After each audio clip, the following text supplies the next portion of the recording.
Well, good evening, America. Welcome to the most diverse conversation in the LGBTQ world. Tonight, we are going to discuss at Gay Town Hall Trump's support of the Proud Boys. And is it the greatest attack on LGBTQ community since the Stonewall riots of 1969? We're going to discuss LGBTQ America surrendering to COVID-19.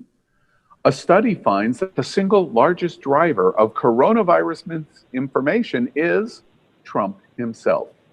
Let's unconditionally open and just accept what's going on in COVID. We're also going to discuss cancel culture coming to the LGBTQ community. Have you heard? Boys Town was removed by us. There is no alphabet of LGBTQ in America. In our very fun Just One More Sentence, we're going to consider Teen Wolf, Tyler Posey, and he is now on OnlyFans, and we're going to take a peek. Trump spends $70,000 on his hair, and LGBTQ asks, why not just go to Supercuts or use Just for Men? Hugh Jackman's wife lampoons the mean-spirited rumors her husband is secretly gay, while police confiscate 345,000 recycled condoms. We want to know who is behind the pumpkin spice lobby. They deserve a raise, we think. What's up with pumpkin spice craft macaroni and cheese? And we look at the holiday the LGBTQ America needs right now. It's called Fat Bear Week, and it may not be what you think. So now, tonight, something totally unique, an interactive platform for LGBTQ conversation with interesting individuals from our community, these topics, and your ability to participate, and we found something new. And it's all live, getting ready to come to you for Thursday, October 1st, 2020, next on Gay Town Hall.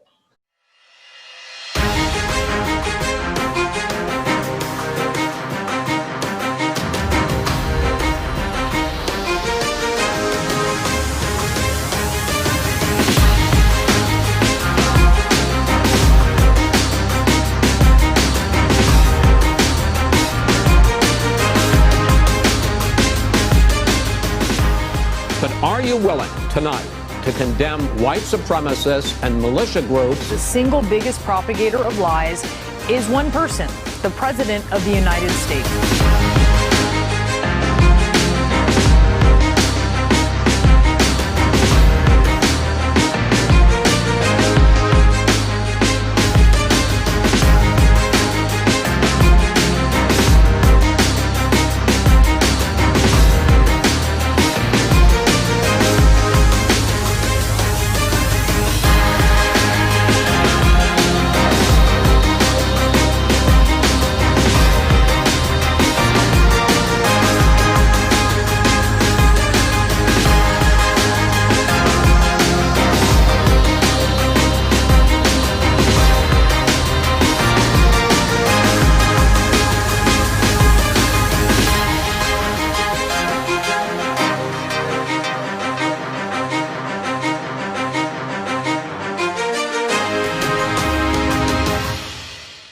Well, America, before we introduce our host, I would just like to remind you that this show is aired live. It's very complicated to do this. Anything can happen, and that's when it really gets fun, because it frequently does. I'm your anchor, Al Ferguson, and this is Gay Town Hall.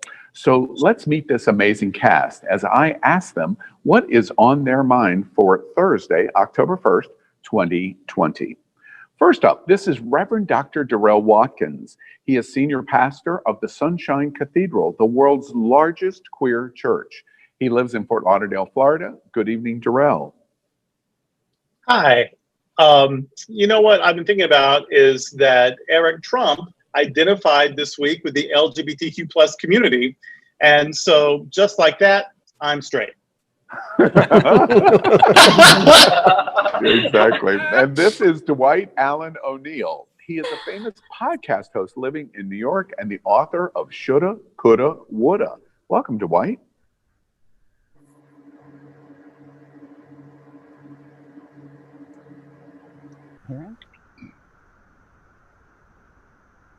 And hi, everyone. Hoping all is well. Recapping the amazing Rita still on my mind this week.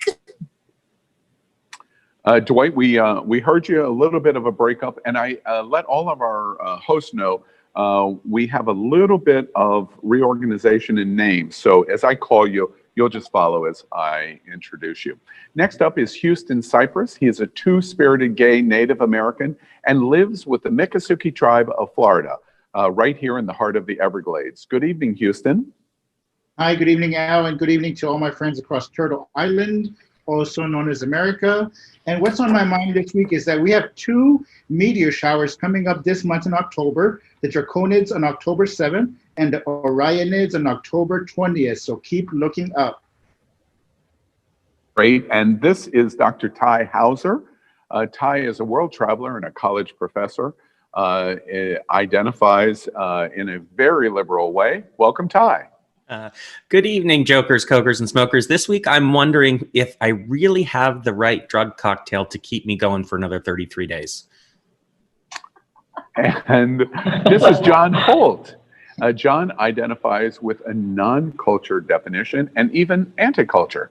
He lives in America's largest gay campground, the Sawmill in Dade City, Florida. Good evening, John. Good evening, Al. Tuesday's debate was the biggest event on American TV since the Super Bowl last February.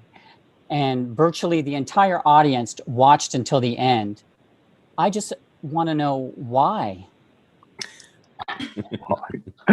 This is Rossaroni. He is an actor and a theater drama queen. He lives in Lantana, Florida, but currently he's loving his stay in Maine. He can't stop talking about it. Good evening, Rossaroni. Good evening. I can't wait to go back. What is on my mind is thank you to the presidential debate for giving me so much material.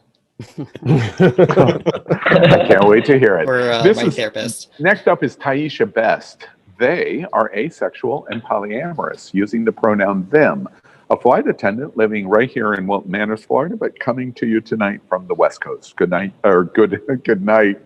Good evening. Dismissing already. Wait, was that a Freudian? No. Good evening, Taisha.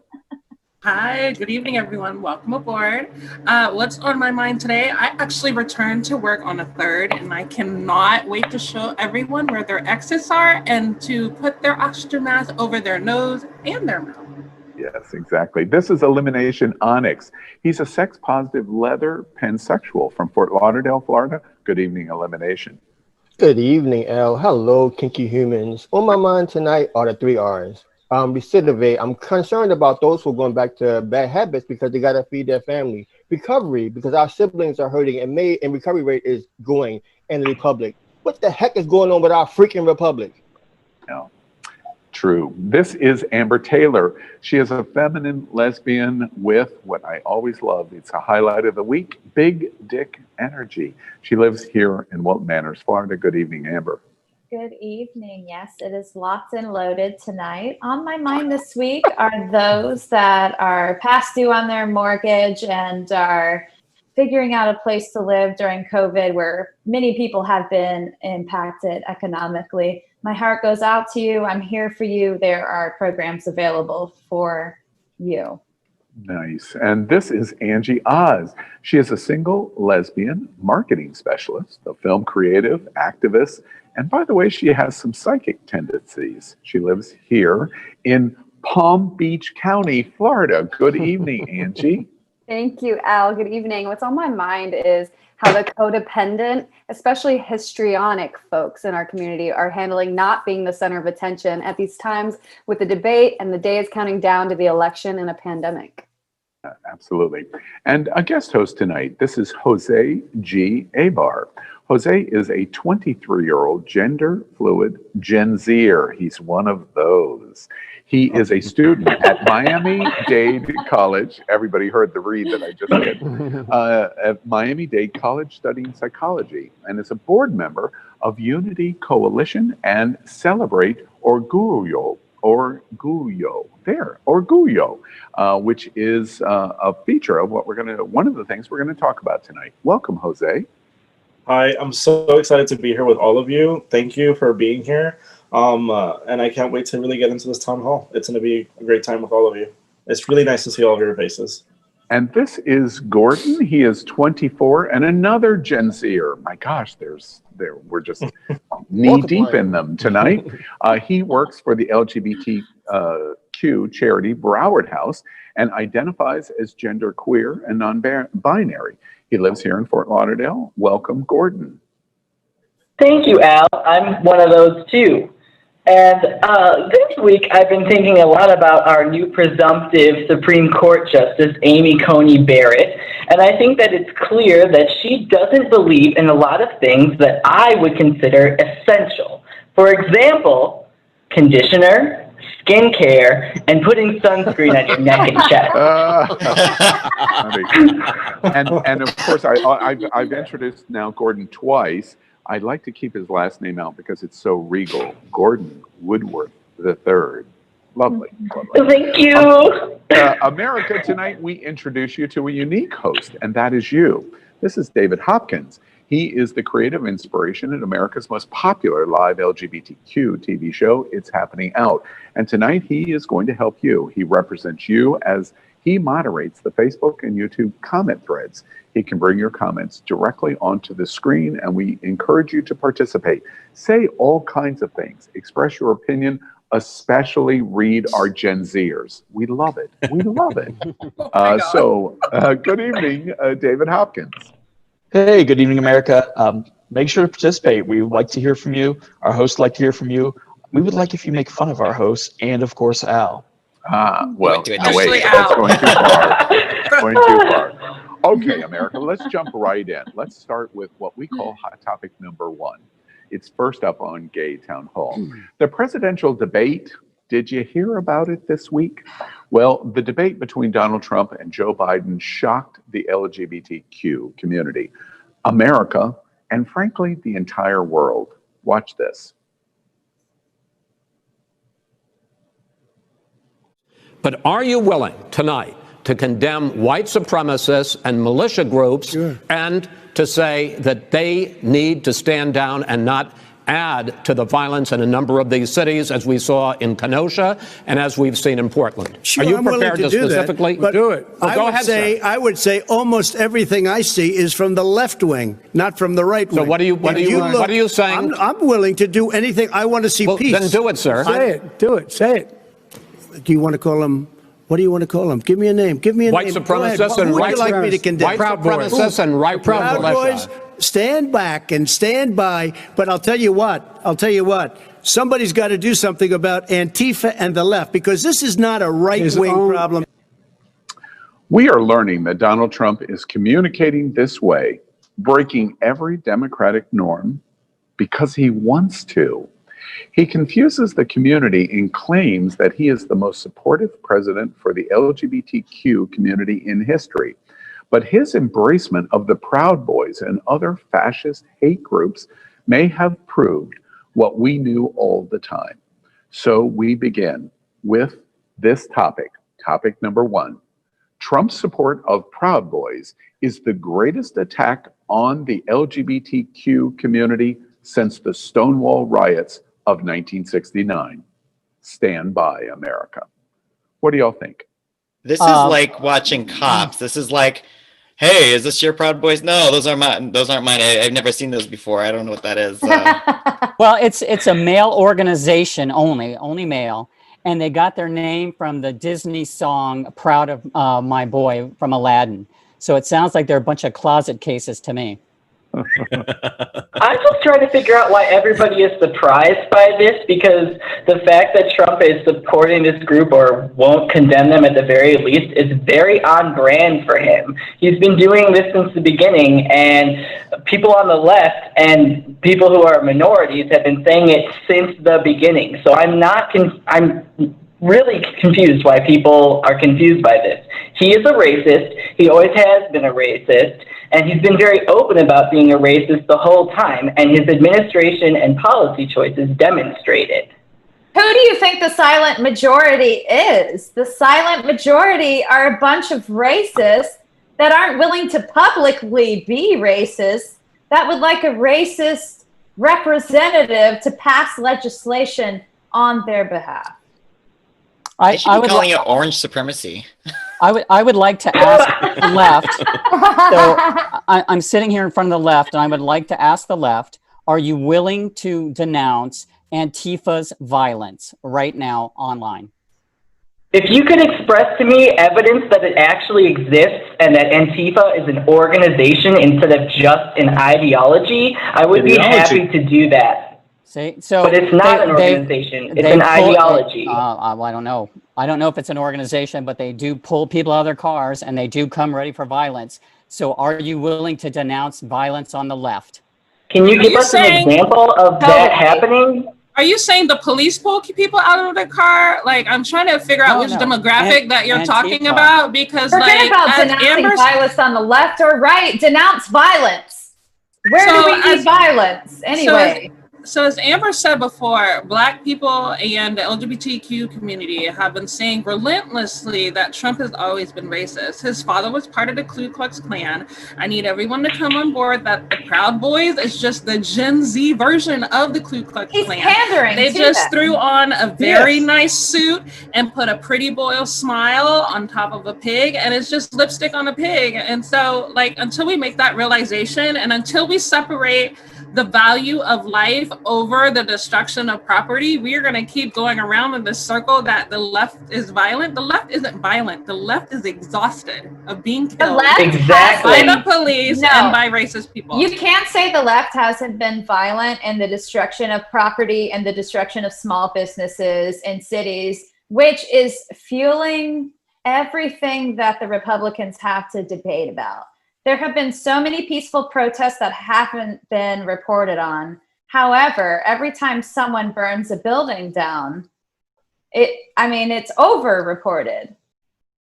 You know what, Amber, I have to comment on that, though. I'm sorry, because the thing of it is, sure, there's people destroying property, there's people getting angry on both sides, whatever. But there's only one side of this conversation that is saying, we don't like you. We would prefer if you were not a part of our country. And I'm sorry, I know too much about history because I love history to know that it doesn't take a society very long to go from I don't like you and I wish you weren't a part of this to I wish that we could get rid of you. But Gordon, at what point is it okay for someone to burn your business down? At what point do you stop That's violence? what insurance is for. But that happens I feel on like both it's the sides. police. Honey, no.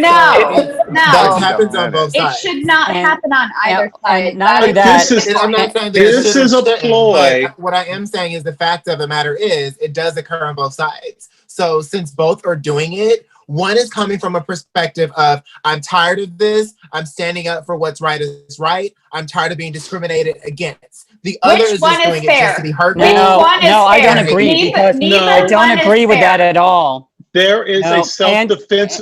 There is a self-defense defense, though. And Antifa is anti-fascist. They have selected people that they're against, and they're moving against them. So they aren't any different than the other side. Both sides have picked people they don't like, and they're moving violently against them. No one is born a fascist. No one is not what I think. Orientation, fascist. One at a time, if I don't like fascists, I'm not liking a kind of person. I hate an ideology of hate. That is a very different thing. That is a very if I may, let's go back to the topic and the conversation. Yes, he not only did he support the Proud Boys and he was afraid to stand up for what was right. He also told us that he was going to have poll watchers. He also told us that he supported those with guns. So imagine what that looks like to someone like me, or someone who has gone through a situation where they had to deal negatively with someone with a gun and a Caucasian person standing there policing their ability to vote. Mistake number one. Mistake number two. All this hot hashtag condemn racism, condemn this. What I need to see, and Al, I'm going to pick on you. Al, A little while ago, you stood on every median when one of your co-hosts died of COVID because of Trump. When are we going to have those 3 minutes of someone looking into that camera and saying, stop killing black people? It's not okay. It is not okay what you did to Breonna Taylor. It is not okay to do to George Floyd. When are we going to get that? Forget that hashtag. Fuck that hashtag. Excuse my French. I want to see real life situations, real life conversations. And until we do that, elimination. Going to do that. Elimination. I want to see if we can redirect the conversation slightly. In fascist Germany in 1935, leading up to Hitler's beginning of control of Europe, and starting in 1939, it started with one group, but it was really many, many different kinds of groups. It began to spiral out of control from the standpoint of, well, it's them, not us. And then it became them and not us. And then it became everybody that was not white, Aryan, and blonde-haired and blue-eyed. Are we watching when he would not reject them by saying, stand by? He is telling everyone in America on both sides, the dog whistle is, we're going to have a fight and there's going to be violence. And it starts here, but it's going to end someplace else. Is that what we're watching? That's exactly what we're watching. Absolutely, that's what we are watching. Clearly. I called it out last week on this show. This is a fascist coup over a democracy. There are so many parallels between where we are right now and the Weimar Republic of Germany. He is pulling together a civilian paramilitary force to go out and intimidate people at the polls and intimidate people in general and be violent in public. If that's true, we only have about a minute left, so try brief comments. But in the short time that we have left, if that's true, why hasn't these observations about Trump as it relates to Latinos, certainly, and blacks, certainly, why hasn't it spilled over? Why are we still debating whether he's the greatest LGBT embracing president in history? Why is it not tagging him in the way it should be tagging him? So I can definitely answer that question. So Gordon, like, this is a topic that definitely affects Black people, and I think Black people should be the center of this conversation. Yeah. So the problem is that white people don't listen to Black people. Black people and brown people have whistle blew. Indigenous Indians have whistle blew since their country got taken over, and they have constantly said, hey, these white people are racist, and white people haven't been listening. And the thing is, and I'm gonna really hope that, Amber, you get this, is we are talking about Black people are scared that their entire race is being eradicated. So you can't say, and you can't bring judgment on how we fight for our entire lives. A business with insurance policies is one thing. When I have to watch my siblings and my best friends be stolen from this plane and killed and taken beyond the veil due to an institution that was founded on racism, I, of course, am going to do what I can to stay the fuck alive. I am trying to stay alive. Me and my people are trying to stay alive, and that is the end of that. And there is another point, though. I apologize. Wait, I apologize. We've exhausted our time. We're going to move on to another topic. Everyone knows we're going to come back to this, but I do want to do a flash poll. I want to ask you a question, and I really only want a yes or no. Please don't even redefine the yes or no for me, for clarity. Please, yes or no. You know as well.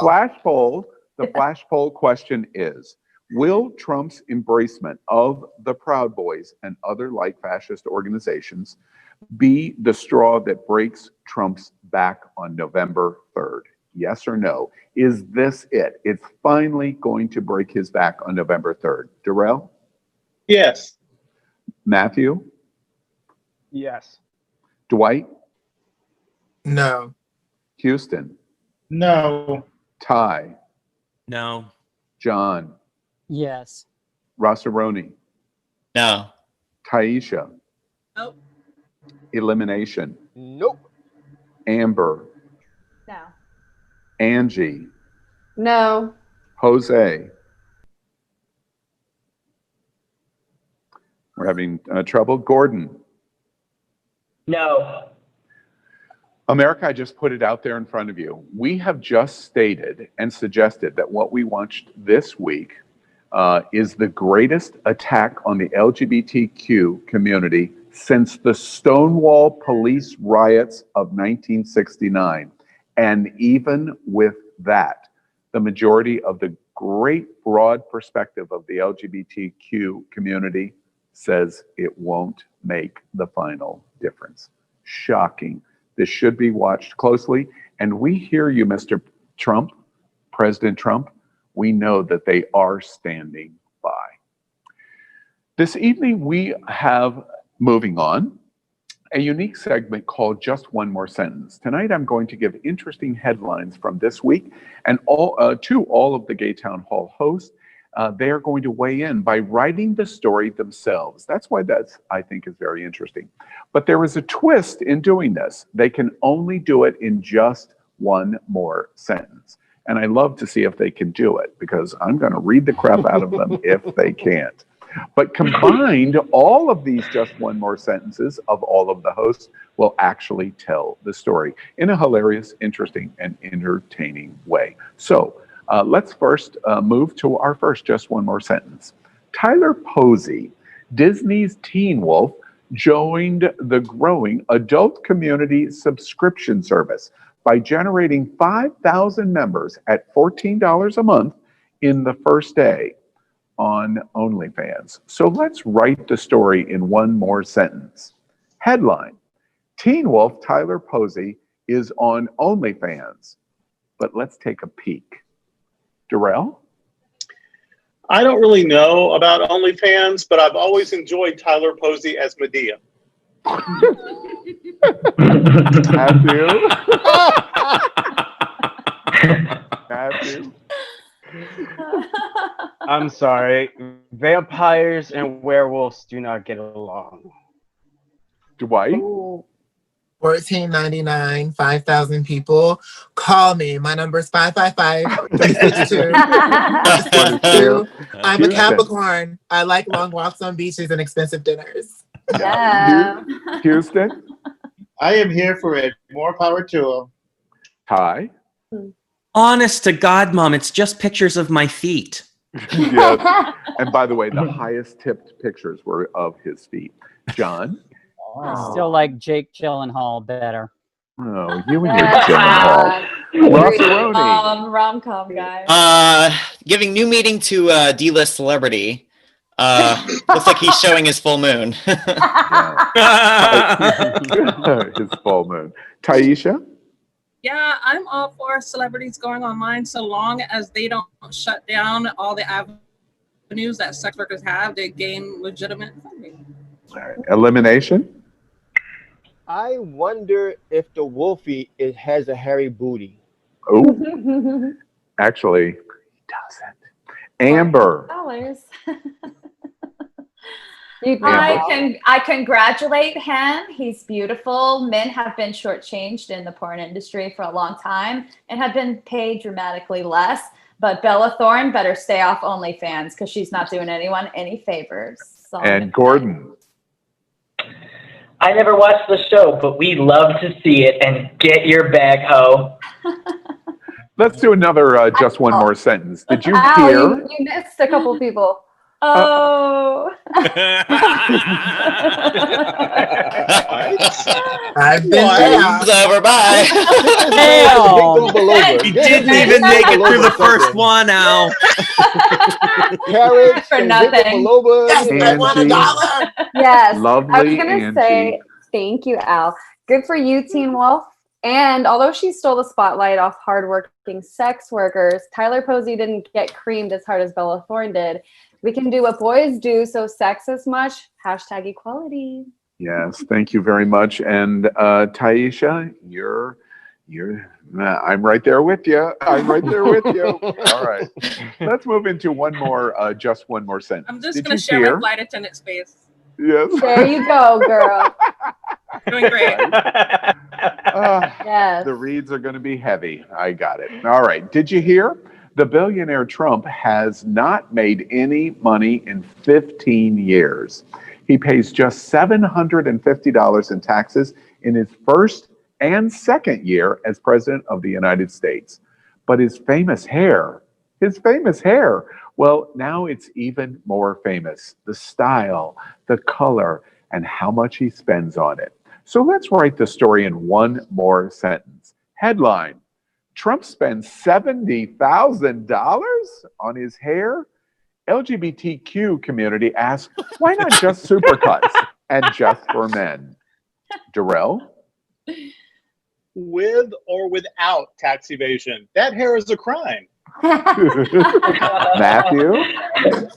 Well, what did you expect? The LGBTQ community is great at making hats. Of course they're going to charge you, Trump. Dwight? I mean, Daniel Cameron goes to Supercuts. I'm sure he has a 50% off coupon he could share with Trump. Right. Houston? Overpriced for that rat's nest. Wait, did Houston Cypress say that? Oh my gosh. I actually have a call into my accountant to see if I can write off my porn subscriptions. Yeah, exactly. John? Talk about being ripped off. That's what happens when you're anti-gay. Rossaroni? He leans right, but his hair leans left. Aisha? You know, it's obvious that he's not using his LGBT fan base, because had he consulted Brandon Straka, his hair would not be looking the way it is, spending that much money. Oh, the girl throws Shout down. out. Elimination? Shout out. I'm sorry. I'm sending a tweet. How do you style a building carpet? #toupee. Amber? The only thing I can think is $1,500 a week. And what kind of change that can make in so many people's lives. Listen, Black women don't even spend that much in a week, but I know. Yeah. Well, pretty close. Angie? Damn, Donald, back at it again with a bad hairpiece that $70K still couldn't fix. So imagine if he didn't spend that much on that tumbleweed toupee on top of his head. Oh my goodness. And Gordon? On behalf of the American people, I demand a refund. His hair looks like shit, and I can see his tracks. That's great. Looking All like right. a cheap Peg Bundy. Well, let's move out of just one more sentences. And before we move into our next hot topic, we want to add a special segment tonight called The Best of Gay Town Hall. This is a photo essay that gives you a glimpse of our LGBTQ world, or the world filtered with a gay lens. Tonight, we're going to return, as we launch this, to one of the most beloved LGBTQ English TV comedies ever. Any guesses? Well, here's a hint. It's about Patsy and Indina and Sappy and the wackiest group of friends imaginable. It reminds us of gay men and our unique relationships with other gay men and our lesbian best friends. So let's go back and enjoy what we think are the 10 greatest moments of Absolutely Fabulous. Watch this. Gay Town Hall presents the 10 greatest moments from Absolutely Fabulous. What's that, darling? What? Chanel number 5? Oh my God, there's something horrible on the stairs. I'm not blind. I need to find myself. Because, sweetie, I've been to paradise, but I have never been to me.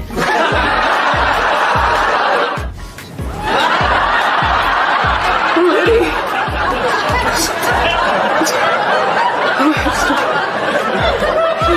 Is it a hat? It's the ghost of my business on your head, sweetheart. Will it be with me forever? What are you drinking? Stop drinking. I should drink water. It's a mixer, Patsy. We have it with whiskey. It's like, I mean, you've given up drinking before. Worst 8 hours of my life. You can never have enough hat, blood, and shoes. What are you doing tonight, Pats? Oh, I'm seeing the publisher again, you know, just to be sure. I mean, darling, even Amanda de Cabernet would remember the word accessories. Hoover vacuums, bro. Well, how did that happen? Oh, fell out at window when I was doing sills. From Gabon. What? Is he from Gabon? Gabon? Yes, is he from Gabon? Why are you saying that? Gabon. stop saying that now? Ask her if he's from Gabon. Is he from Gabon? No. No, he's not from Gabon, so shut up. It's a mixed race baby. I'm going to have a mixed race baby, darling. It doesn't make any difference. It's still a baby. Oh, it makes a difference, darling. A mixed race baby is the finest accessory anyone in my position could ever have. Oh, my God, it's the must-have of the season. It's the Chanel of people. You little piece of dribble piss. Drinky before we go. Where are you going? New York. I didn't think they let people with drug convictions in. Darling, it's not a conviction, just a firm belief. Yes. This has been the 10 greatest moments from Absolutely Fabulous.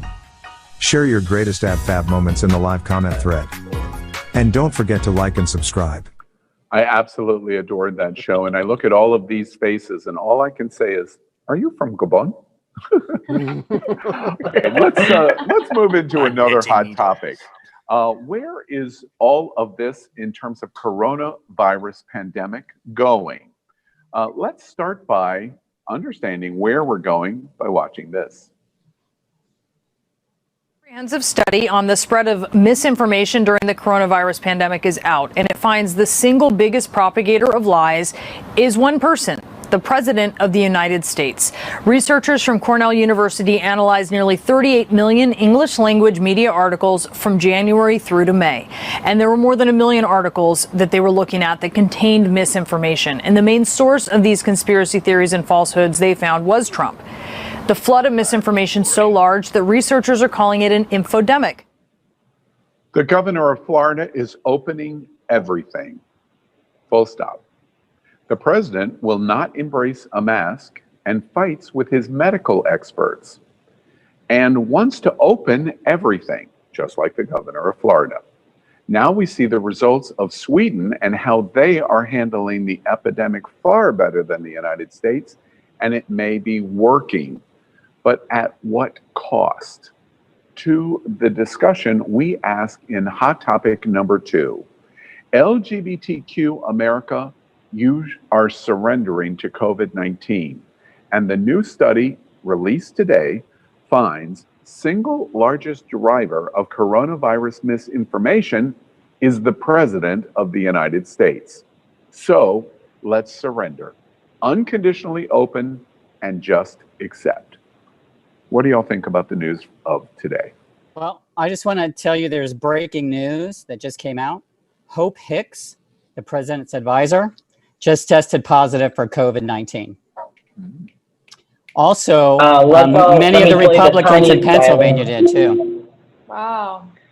This is me playing my tiny violin for all of them because I'm the person who really does feel like if you're going to deny science and you're going to fight against this type of thing and you get sick, you asked for it, and I do not feel sorry for you. I know that's not in vogue to say, that you're supposed to be very sensitive to everybody, but what goes around comes around.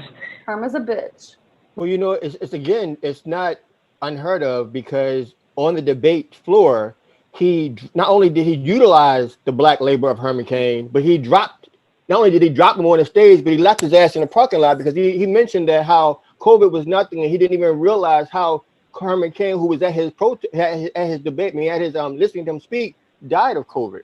So, I mean, what are we expecting for the other people? I bet you there are so many more of his cabinet members who have tested positive. They just won't tell us because he's a man who's fighting for his job. So he has to keep the big pharma people happy. He has to keep the billionaires happy. He has to do all those things. We know about his money issues. We know about all those things. And so what he has to do now, he has to fight for 4 more years so he doesn't have to pay back all those loans. He doesn't have to pay back that. And that all of us around here won't fight for him to go to jail because he has the presidency to protect him. So, and the Swedes made their decision based on a lot of research and based on what's right for them and their country. Our decisions were made based on whatever the fuck I think today. I think. Exactly. Yeah, Well, this is a it's hard to president. believe there have been decisions. This president has never actually cared about whether or not anything he said has been true. So nothing has changed about coronavirus. I mean, he said that he was taking hydroxychloroquine. Do you believe him when he said he was taking it as a preventative during a news conference? Does anyone actually believe that he was actually on that drug at that time? I don't. think he's on a lot of drugs, but Not I was hoping that Adderall. Well, Maybe some I Adderall. I'm still but appalled by truly the was fact that hoping when Joe Biden called him out in this week's debate about the whole like Lysol and using bleach, he made the comment, "I was being sarcastic." Why are you being sarcastic about a disease that is taking lives? As our president. Like, seriously, as our president. I'm all for tightening up our communities of care. Like, we can't rely on any sorts of media or propaganda out there. We got to save our lives, tighten up your communities, organize your communities, and take care of each other. It's for the same reason he said Obama was not from this country. It's to shed doubt, to cast a shadow of doubt on voters who might be on the fence, to get them on his side. He purely wants power now. But you know what? I was really hoping that he was taking hydrochloroquine, because one of the side effects is for people with heart problems is that it can cause you to have a heart attack. So I was hoping it would stop his heart. But really, the conversation that I feel like we need to reframe it, because what we're always talking about is, we're getting bad information for Trump, blah, blah, blah. But the point is, this is a conversation we need to have about how capitalism has corrupted our access to the facts and to media. Because I don't know if you all have checked, but if you want to go online and read all the different publications, especially the ones that we would consider credible and non-biased, for most of those you have to pay to read it. So what people are reading that's false information, that's free. You can go on Fox News right now. It's free to read. I don't agree that capitalism is the problem. And we had Fauci, who gave us quite good information, and there's other sources of good information. And still, the young people in the gay community are out partying in droves because they don't give a crap, because they know they're not going to die, because they've got good information. They know that this virus mainly kills people over 65. So we've got the information, and the question is, what are we doing about it? And we know, everyone knows not to listen to Trump. I mean, who's alive that actually thinks that what he says is useful? So Two points to John here. The first point, John, is capitalism is always the problem. The second point is, what we're talking about is being able to do good research. And this is what I struggle to help my students understand all the time. Just because you find it on Google doesn't mean it's good. Go to the library, get a peer-reviewed journal, read that thoroughly, and see who they're citing and what the sources are. This stuff is great. Ty, hold on just one sec. Let me try to, again, refine conversation to the point that you just made.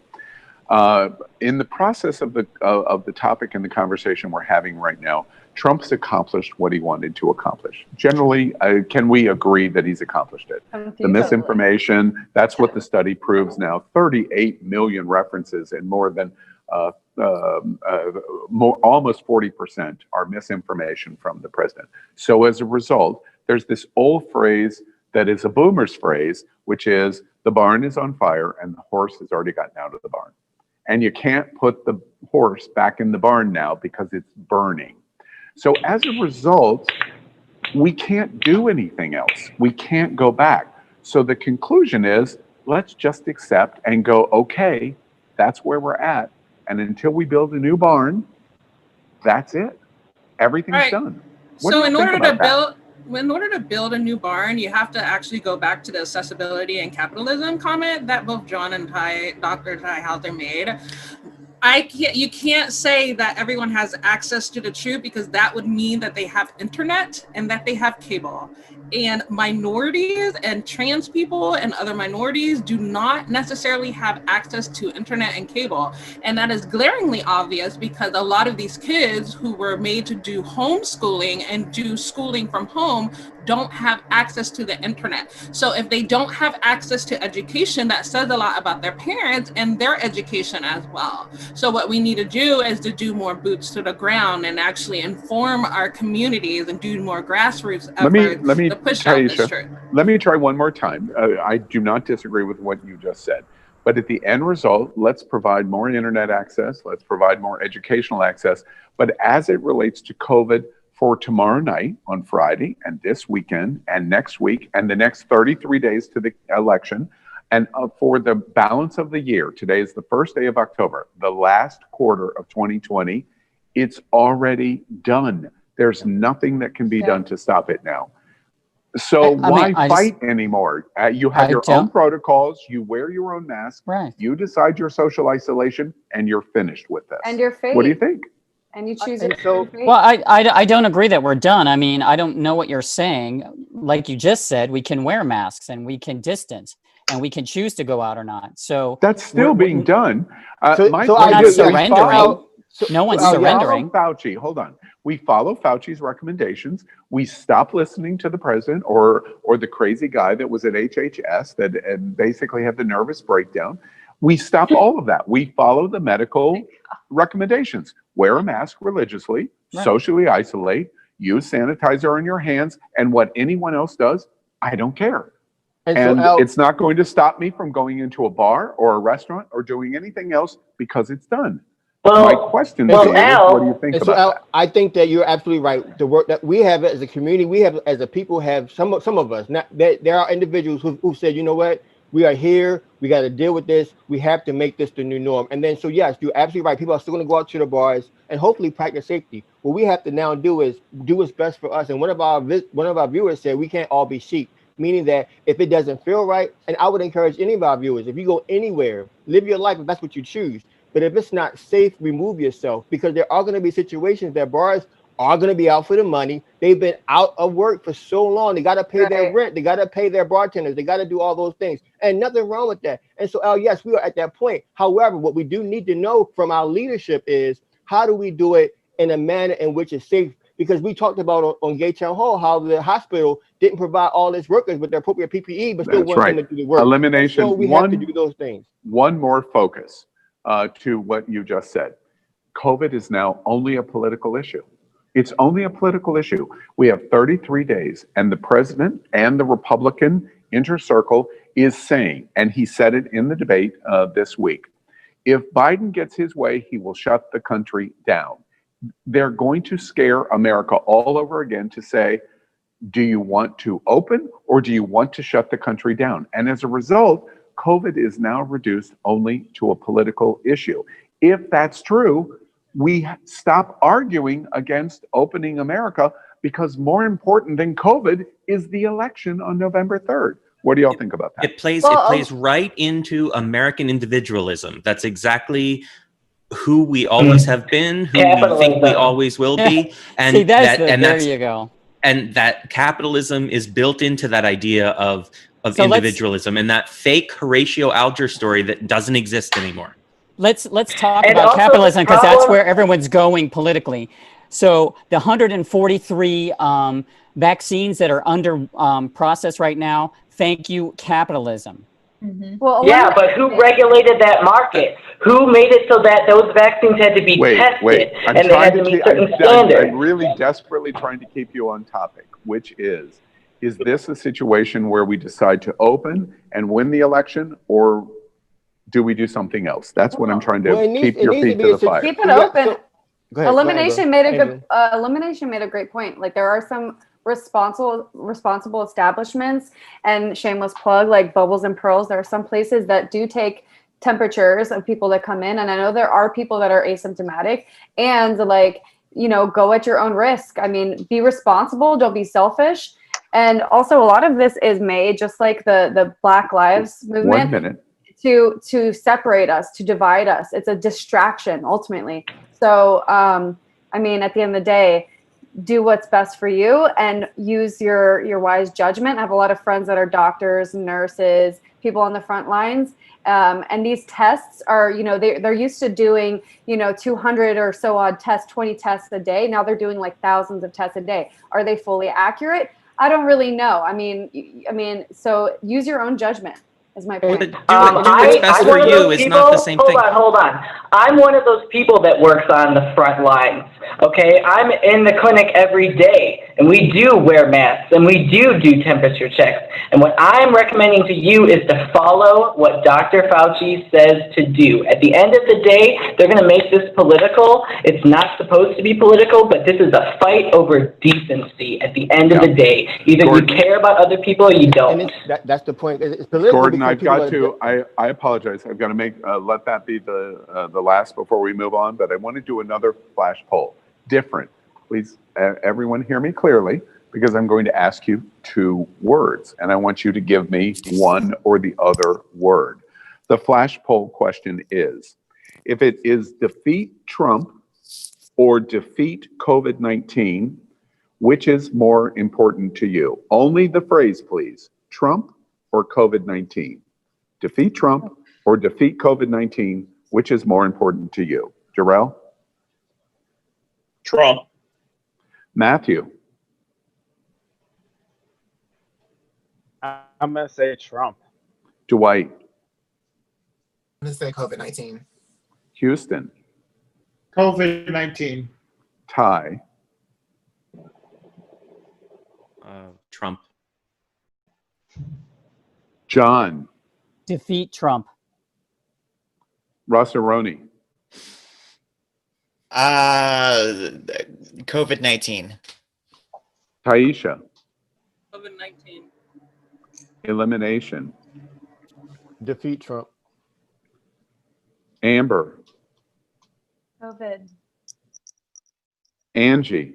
Lives, so COVID. Gordon? Defeat Trump. America, you have just heard it. There Just is to no be clear, doubting- Al, just to be clear though, that's a false equivalency. That's human lives to Because to defeat Trump is how we will defeat COVID. Okay, we have 33 days. that, Some of us aren't going to be alive. Guys, Ty, congratulations. You got exactly what you just did and ended this segment. So we're going to move on now. It is Happening Out Television Network is including Queer News Tonight, will sponsor the National LGBTQ Vote 2020 debate and a SmackDown on Friday, October 16th at 7:30 p.m. live. Before we have a brief conversation about it, watch this.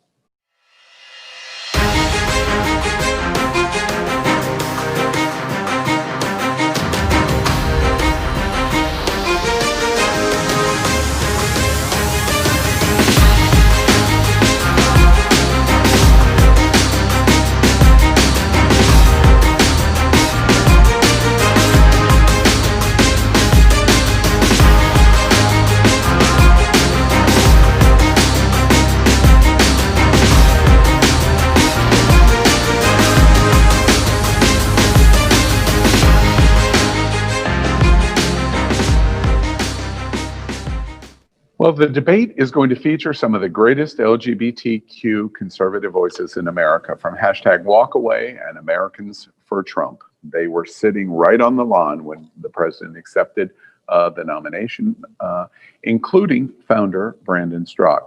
They will debate the Vote 2020 issues with liberal hosts from Gay Town Hall, including Reverend Dr. Darrell Watkins, on the show tonight, Dr. Ty Hauser, and Taisha Best with us tonight on the show.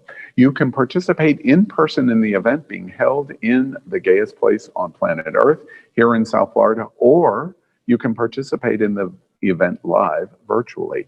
It will be an outstanding opportunity to make the decision for November 3rd. The National LGBTQ Vote 2020 debate and SmackDown is going to be moderated by me. What do y'all think, guys and girls? Did I really agree to do that? I just have to say, you know what, Al, you're the best man for the job, because after what I saw between Donald Trump and Joe Biden, oh my God, they needed you in there.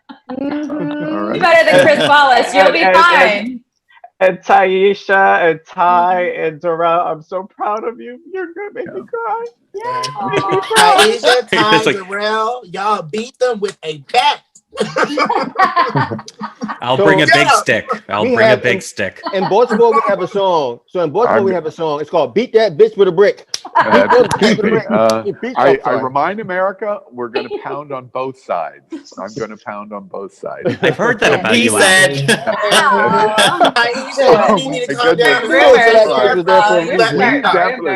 Wait, America, you just watched something that you would never see at MSNBC or Fox News. We turned it very sexual. Yeah, all right. All right, let's move on to just one more sentence. Let's play some more of that.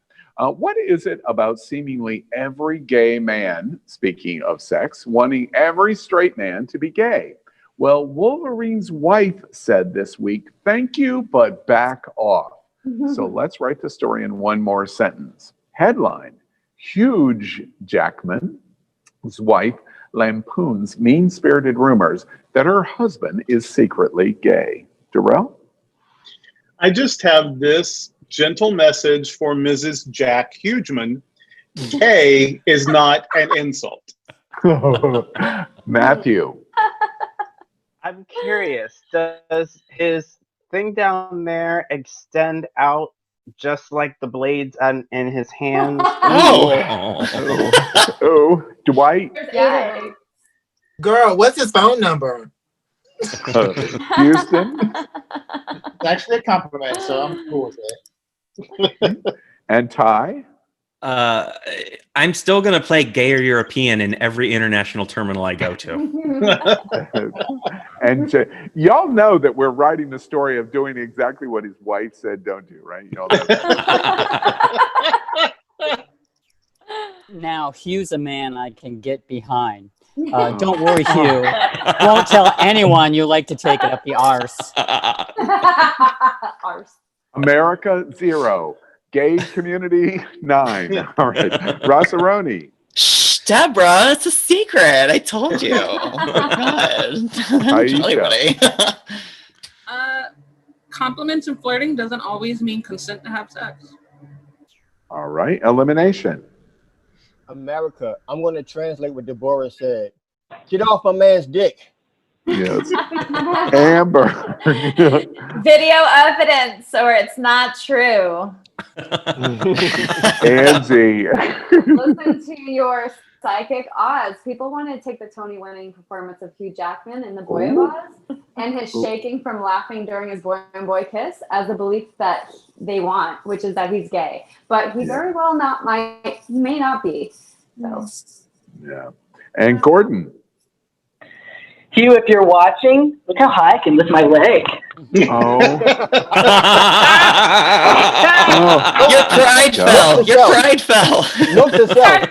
Comment of the night. All Did right. you say his pride fell? I want to do another, just one more sentence. Gay Town Hall has discussed why so many gay men will not wear a condom. So we were shocked this week with the news about condoms and the fact that even if you don't use them, they already have been used. Ew. So let's write the story in one more sentence. Headline: Police this week confiscate 345,000 recycled condoms in Vietnam. Oh, that's Darrell. exactly what I thought. Oh no. The world Darrell. has come to. Recycled condoms here. Thank you. Come again. Matthew. Oh my goodness. After seeing Gordon and how stretchable he is, my goodness. I don't mind with you and me. I promise we don't need the condoms. And Dwight. Where did they find these condoms? So gross. Probably in a gutter. Ugh. In a warehouse. You guys, a warehouse. A warehouse. The bath. I can't help but think that make an amazing art installation. Oh gosh, Ty. It's like, I'm going to answer the question. I'm not sure how they got my bedside table contents into Vietnam. Child, who are you lying to? Time. He wishes. Now you know why I won't use a condom. Vietnam. Yeah. Well, I understand that the same people that did the collection in Vietnam are coming to Sawmill next. Rossaroni. Oh, what they failed to mention was the same people who use those condoms didn't finish. They just pulled out, didn't finish anything. Nobody won. Everybody lost. Taisha. So when I first found out the story, the first thing I thought was either A, the person has a fetish for it, or B, they ran out of balloons for their balloon festival. It's funny, and as part of the story, if you bought them this black market secondhand, you didn't know that they were not original condoms. Elimination. Okay, we're gonna take it so fresh and so clean to a whole new level. Yeah, true. Amber. This is the perfect excuse that the 63% of you use for not using condoms. Shame on you, boys. Yes, very good. Angie. I actually read over the article, and look, I'm all about saving the environment. You all know me, but that is disgusting. I can't wait to hear what the Gen Zer says. Gordon. Condoms are your best bet to protect yourself from a sexually transmitted infection. You can get them from the Department of Health, AHF, Broward House, and many other locations around your community. Please use them. I'm still listening to a... Okay, all right, I'll leave that. Let's I move thought on. he was going to do that too. I hope you've been reading the comments. The folks in America have been chiming in with like the best one-liners through this. Yeah. The Fetish Balloon Festival is a thing. It is a thing where they sit on the balloon. That is a real thing. The balloon, the balloon people that like get a rush out of the. They're not condoms. I love that Amber knows that. If You sit on top of it. You sit on the balloon. That's the rush of it. If it makes any difference at all, I'm totally got the EBGBs now. That's a boomer phrase, by the way. All right, let's move on to hot topic number 3 tonight at Gay Town Hall. Hot topic number 3. Cancel culture is a top conversation in 2020. Have you heard of Black Lives Matter, Confederate monuments? Is it happening now in the LGBTQ community also? Watch this.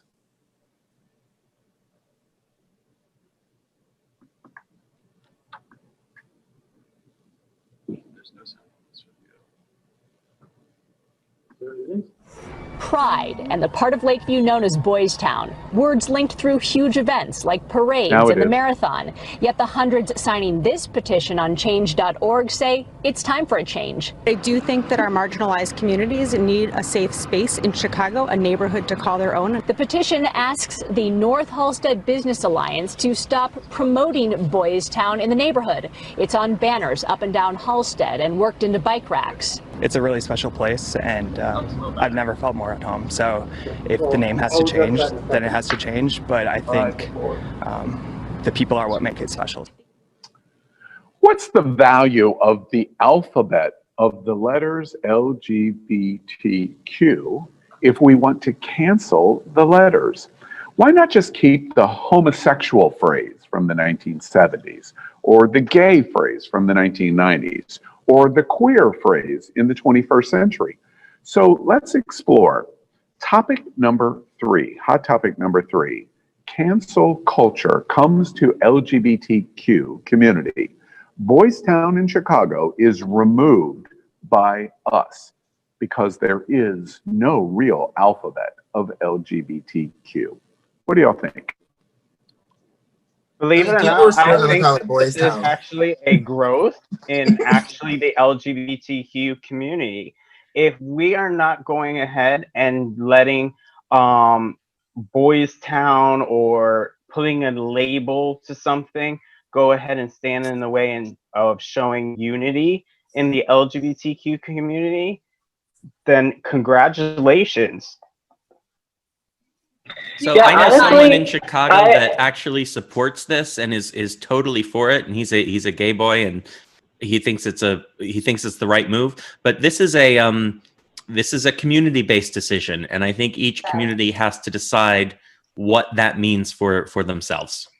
Exactly, and as the one of the few people in here that is not cisgendered, I would love to talk about this because I'm the group of people that they're trying to welcome by making this change. And ultimately, I think that this whole conversation is really a conversation between our generations. We have a difference in language and a difference in understanding of what and who we are. And I think young people don't know enough about the history. They don't know that the LGBTQ community was not always a community. We didn't think of ourselves as a community. We just had lesbians and gay men, and that was it. But that's not the case anymore. So people, I feel like I'm not offended by this being called Boys Town, but I do think that them changing the name is a step in the right direction. And honestly, this is an argument about semantics.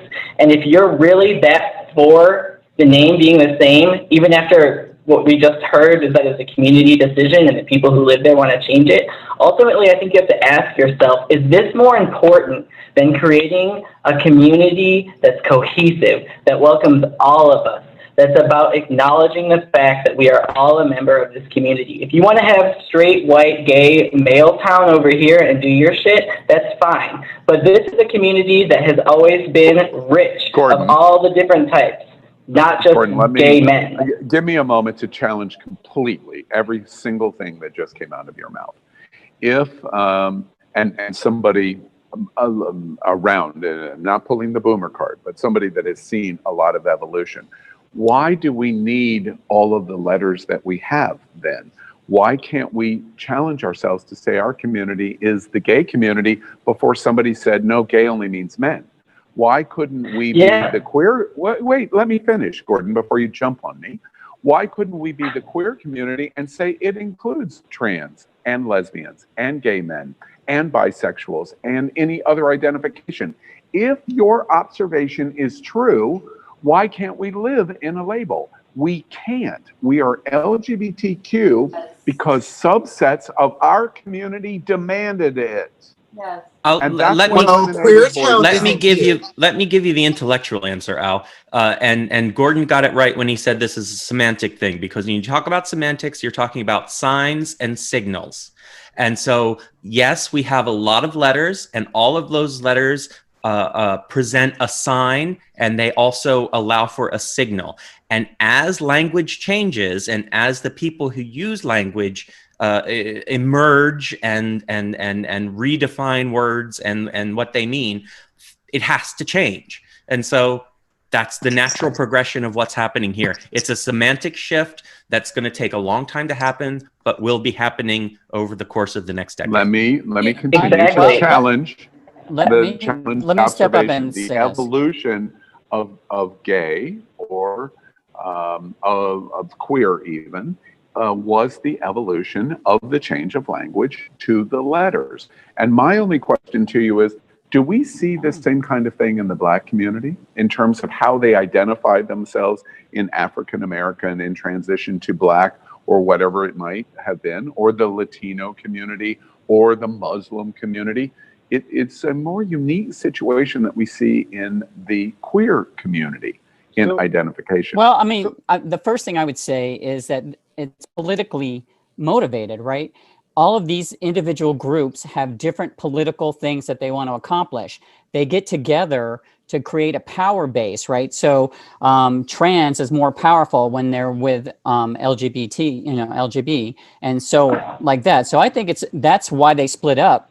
Trans have a very specific politics. Gays had a specific politics, and so on. So I think that's. I don't agree with that.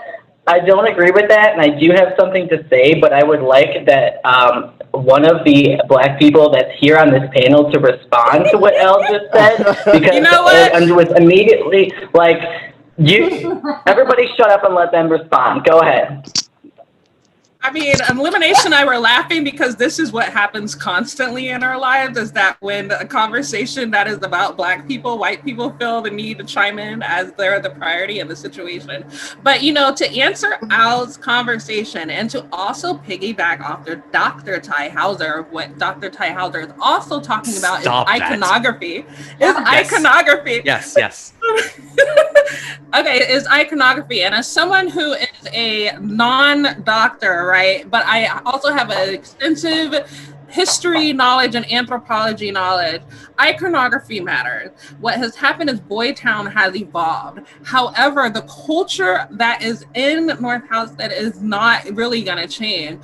IML is still going to happen in Chicago. It is in the top 5 events that happens this year. So the experiences that are happening in that city is just going to remain the same. What we're changing is how the iconography reaches the demographics that those experiences represent. And so, you know, when we talk about that from a Black lens, Black people is not a political group. Black people is a culture. So let me correct that right there. And within the culture also is iconography, right? And so when we talk about the stigmas that happen in the Black culture, yes, it is important for me to identify as both Black and queer because of representation, visibility, and the need for empowerment, because as a subgroup within a subgroup, I am not heard often. And that is specifically shown here in these conversations when white people go first when it comes to Black topics. And additionally, by the way, I was not speaking to the Black topic. I was speaking to the LGBTQ topic. You guys took it to the Black topic. Black people But belong the to question was raised by, That's right. by but Al. why would you identify as Al's question is why wouldn't everyone just be homosexual?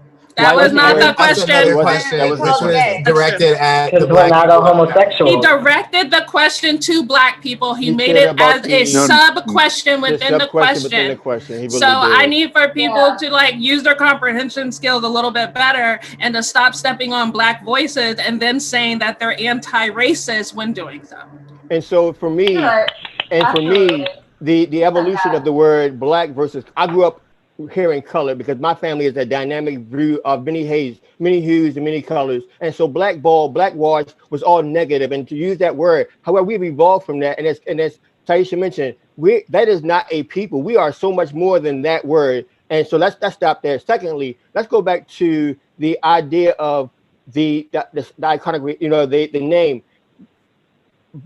Using Boys Town was strategically planned for that population to exclude our siblings. It was even to exclude me. Let's be clear, because we still have people who go to Boys Town and look like me and are followed throughout the stores thinking I'm going to steal something. Let's be clear about that. And so by evolving from this, we are now identifying, making signs matter, because if not, go back to whites only. Go back to how harmful that is. We're doing the exact same thing to our siblings by saying this area is only for Boys Town. That's why, you know, we love gayest town in America is Wilton Manors. It doesn't have a gender, it doesn't have a marker. It is a city, and that's how it should represent itself. And because remember, when you encourage segregation, you now encourage hurt. You now encourage that now we're fighting amongst each other. And until we evolve to inclusiveness, until we evolve to language that brings us all together to the table, we will continue to have, am I welcome, am I not? And then we're now forcing those in Boys Town to utilize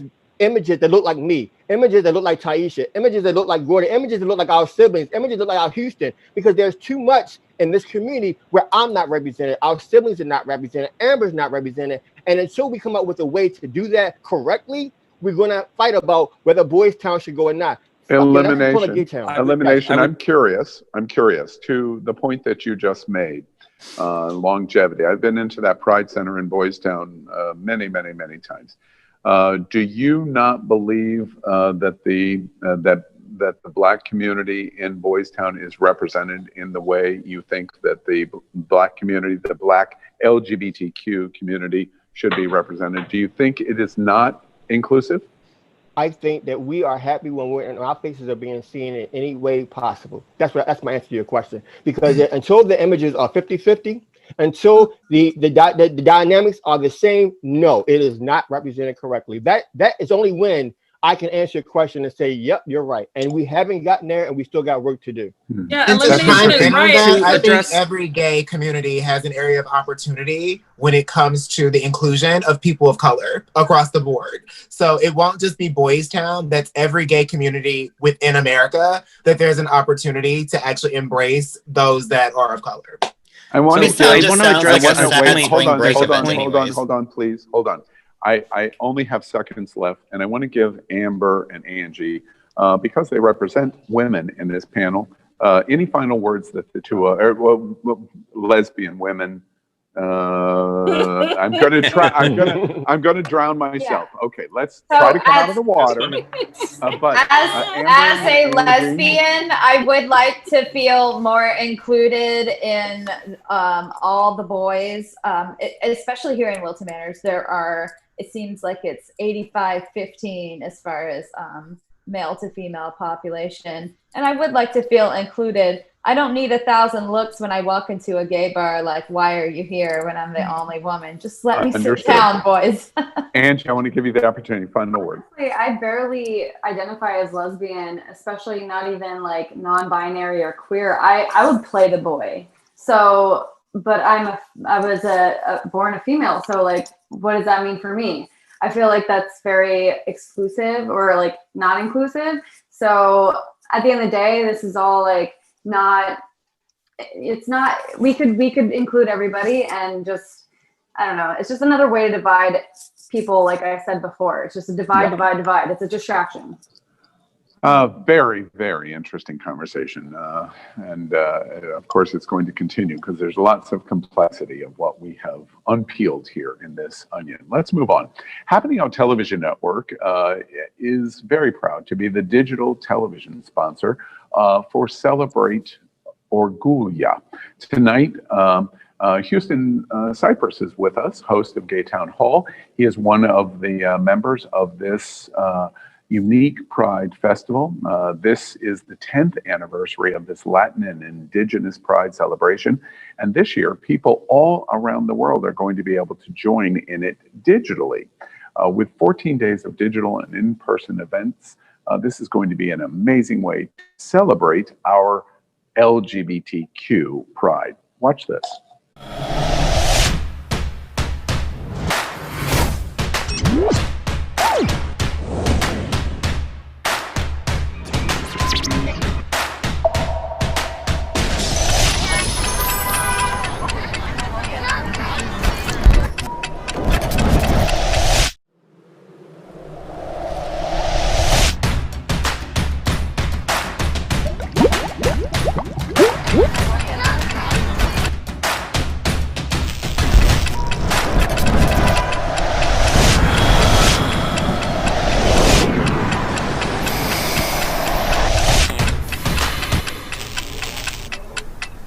Well, this very interesting and unique Pride Festival starts today for the next 2 weeks. Houston, give us a little summary of this unique festival event. Tell us about it.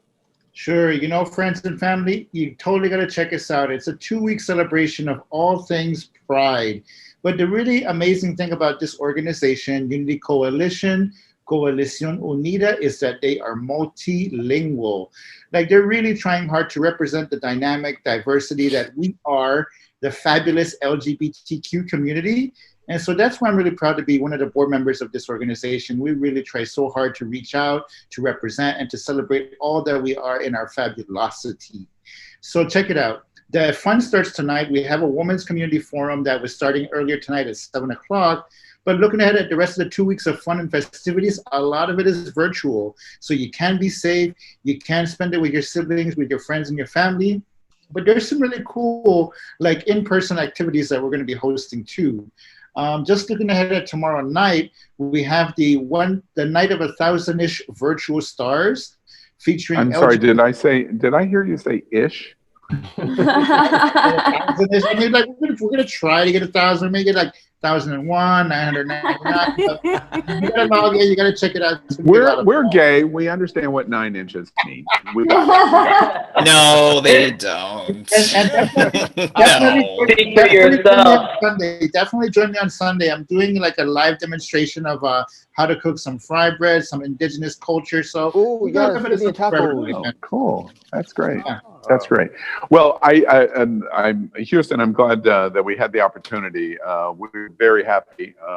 Our Native involvement in Gay Town Hall elimination also has Native roots and family out of Western North Carolina, and so we're really happy.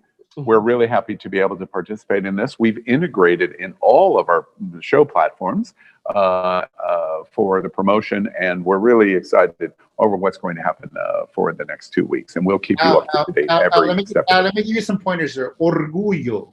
Orgullo. Al can't do that with his tongue. Houston is only. Wait, all of y'all talk about the platform of discrimination. I just want to point out y'all. Ella dice tú no sabes nunca. Oh my God. We're about to have like a Chris Crocker lead. Is Al turning red? Is Al turning my color? Are you blushing? Y'all about 50 different ways over the last couple of weeks. Al is All right. not a bottom. Not a bottom. At least not tonight. Oh, how we know. We know. Aisha, you and I are on the same page. I just want to tell you. All right, let's finish up the show tonight and do a couple of quick, just one more sentences. Did you know it's October? This is October 1st. We've started officially the move into the holidays, and it starts with October, and it's more than fall color. It's more than the leaves. It's more than Halloween. It's more. It's really about that very unique flavor we really don't understand very much. So let's write the story in just one more sentence. Headline: who is behind the pumpkin spice lobby? They deserve a raise. And what's with pumpkin spice Kraft macaroni and cheese?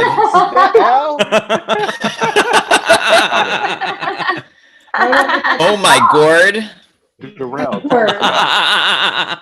Oh my gourd. Who said that? Rossaroni, of course. So it's up for you, Darrell. The macaroni and cheese, pumpkin spice. I think Ipecac would be as effective and way less trouble. Matthew. I'm sorry, I make my own macaroni and cheese. Yes, I've never had that box macaroni and cheese, so I couldn't even tell you about it. Dwight. I shoulda, coulda, woulda came up with Kraft macaroni and cheese with pumpkin spice. My new book's available.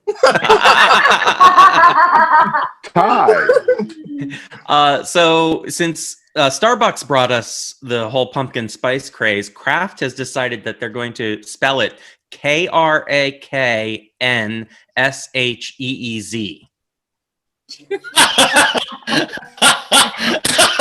I get it.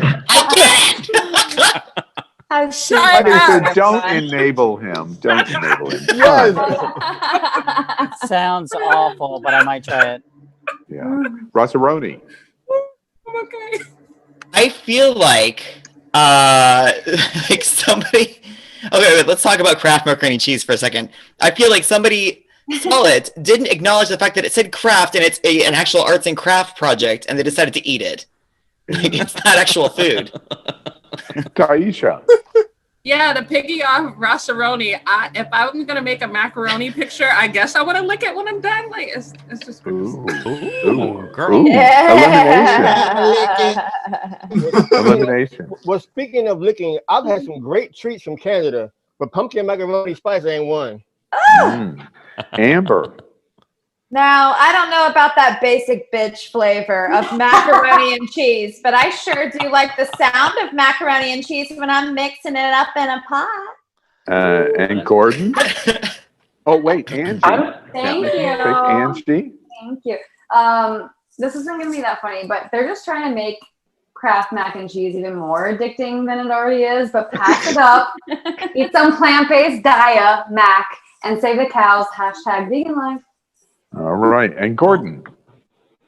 I'm surprised that no one on this panel has said it yet, but white Americans must be stopped. Wait.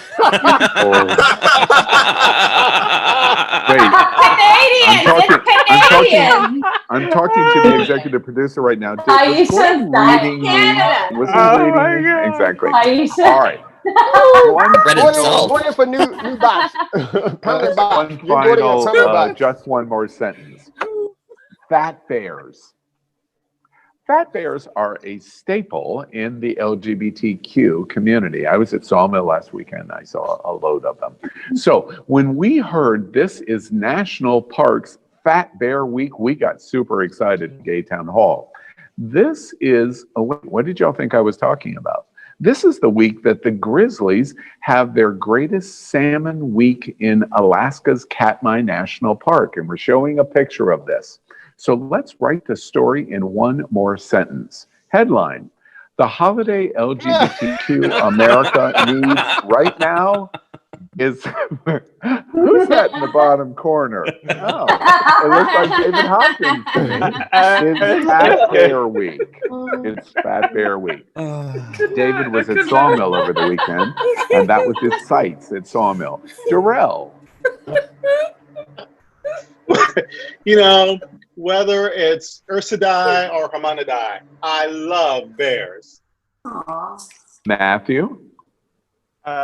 To piggyback on what you said, Al, actually I was going to make a joke about David, but but I'm waiting for Twink Week.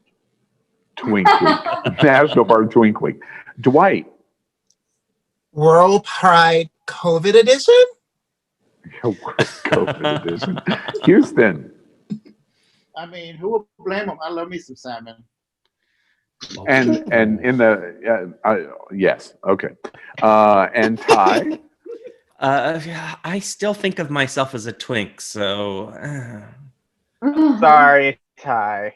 Wait. Yeah. Oh no! Trust me. God, that's hard to believe you're like so twinky. I saw you in person. It's like I'll show you old pictures. It's Bear Weekend this weekend here at Sawmill. So, but we have the masculine, muscly kind. So. Ooh, I might be up on your couch again this week. We'll see. Rossaroni. Look at all that salmon. Someone's been taking their zinc. Taisha? If I was a bear and I had the opportunity to do little work for all of that food, yes. Amber. Well, though I have no personal interest of my own, I hope the bears get all the nutrition they need to supplement their shapely bear bodies. Oh, like you don't want any fish. I just heard about you, darling. I just heard about the G and the LGBT. Wow. Angie. Enough animal exploiting and bear body shaming, baby. Change it to what baddie has the fattest ass and it'll have my attention. And Gordon. I guess I missed the memo because for me, every week is Fat Bear Week. They're not hiding a little salmon under that belly.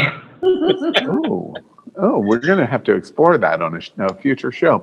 As we exactly. As we end I our know show, we're on a black and brown topic, but can I speak? I